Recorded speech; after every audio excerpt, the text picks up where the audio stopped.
This movie tells a story about Fletch, who after becoming the prime suspect in multiple murders, strives to prove his innocence while simultaneously searching for his fiancé's stolen art collection. This movie is based on the second book in the McDonald's series of the same name. The novel series has been adapted to movies in the past, with the comedian Chevy Chase playing as Fletch, while in this movie, Fletch is played by Jon Hamm. Unfortunately, this latest movie fails to deliver the comedic appeal of its predecessor. The movie is remarkably uneven, especially in the sense of having a complete set of characters that are so bizarrely different nothing seems to mesh.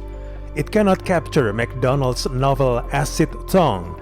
Jon Hamm doesn't have enough comic delivery close to Chevy Chase either. The movie interpretation of Fletch's character comes off as glib and sour when it should be conveying the guy's worldview, which is one that just doesn't particularly respect law enforcement or anybody else for that matter. It's transforming a setup of one cynical man at the center of a hard-boiled mystery into a barrage of eccentricities and bits that just sit dead on the screen.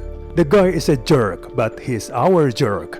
He's also always the smartest man in the room. His absurd names and disguises may have been good for a laugh, but they also underline the notion that this guy was one step ahead of everyone. Chevy Chase's talents and instinct for physical comedy played up the character's ability to fast talk his way into and out of a variety of situations, sometimes with the help of a costume. Jon Hamm doesn't need to copy that, but there's no interpretation of his own.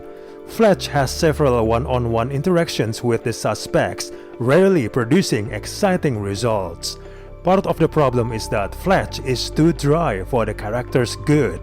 It's fine that he goes about solving a homicide with a matter of factness and collected composure, but it doesn't give the detective much to do. Fletch finds himself reacting to the other characters, which are sometimes silly or flat-out unfunny. This is basically Fletch, but flat and without the H. Every supporting character feels like they are in completely different movie. They might be fun movies on their own, but you cannot squish them together like this.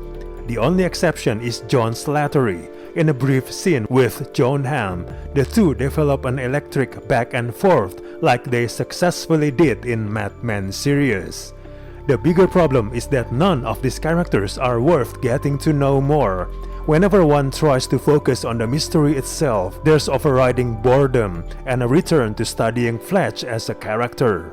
In the end, none of the pieces come together the way they should. The whodunit aspect is not very engaging, and the attempts at comedy induce cringe. Overall, this movie is simply a disappointment. The mystery is not satisfying, and the comedy is out of place. We do not recommend this movie at all.